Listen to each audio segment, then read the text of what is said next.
बंधुगण एही पांचोटी गछ को घर पाखरे आदौ रखंतु नहीं। तेबे आसंतु जानिबा केहू गछ घर पाखरे रहिले शुभ और केहू गछ घर पाखरे रहिले अशुभ होइथाए।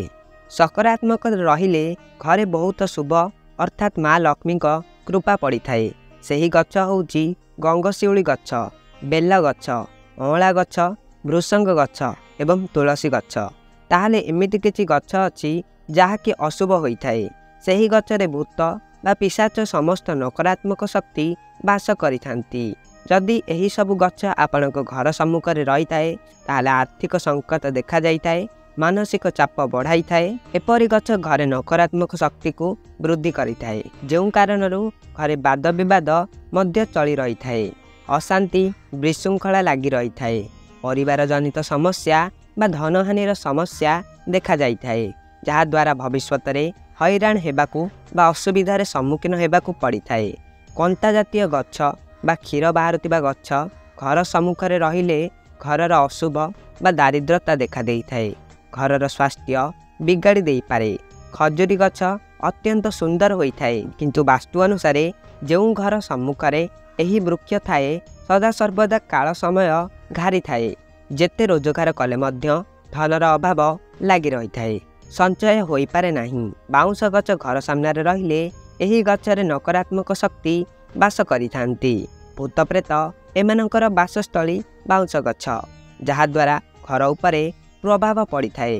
तेंतुली गछ जहा घरे रही थाए सदा सर्वदा कलहर सूत्रपात होई थाए, जहा कि मनुष्य जीवन में अशांति सृष्टि करे। पारिवारिक समस्या आसी थाए, संकट देखा देई थाए। अरख गछ जहा कि महादेवंकर प्रिय गछ, एथिरे साधारणतः साप माने बास करती, जहा द्वारा सेमा ग्रहर उपरे प्रभाव पकांती। घरे कलह होई पारे एवं कई जणे स्वास्थ्य पीड़ित होई पारंती।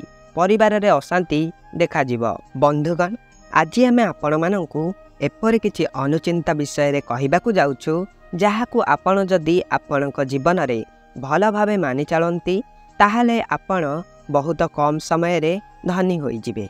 नंबर 1, जेउ कन्यार हाथ और गोड़े अधिक केश रही थाए से कन्या क्रोधी, क्रूर और ईर्षा परायणी होई थाए।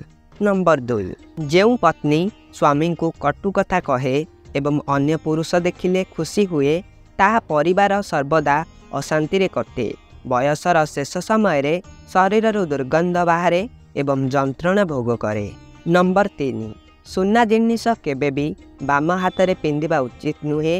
लाल किंबा हलदिया कपड़ा रे सुना जिनिस गुड़ाई रखिले शुभ होई थाए। नंबर 4, महिला मानकु निज रोषेई घरु हलदी केबे भी काहाकू देबा उचित नुहे। हलदी केबे भी रोषेई घरु सरीबा उचित नुहे। हलदी अन्य को देबा द्वारा माँ अन्नपूर्णा घर चली जाती और धनर अभाव देखा देई थाए। नंबर 5, जेउ नारी सासु ससुर को अवमानना करे तथा हतादार करी थाए सेही नारीर स्वामी सकल विपदरे पड़े एवं सेही नारी स्वामी सुखरु वंचित होई थाए। नंबर 6, घरर उत्तर दिगरे सबुज पत्रयुक्त गछ लगाइबा द्वारा शुभप्रद होई थाए एवं घर नकारात्मक शक्ति दूर हेबा सहित धन संपत्ति वृद्धि होई थाए। नंबर 7, जेउ महिलांक पेट सर्प परि सदृश होई थाए सही महिला माने बहुत भोजन प्रिय होई थांती। नंबर 8, जेउ महिला मानकर जीभ अति बड़ सही महिला माने दुर्भाग्यनी स्वभावर होई थांती। नंबर 9, जेउ दंपति राति रे कुंडाकुंडी होई सोई थांती तांक मध्यरे प्रेम भल पाइबा सबुबेले बढ़िबाकू लागि थाए। आउ एही बळी पुरुषंक स्त्री केबे भी तांकू धोखा दियंती नाही।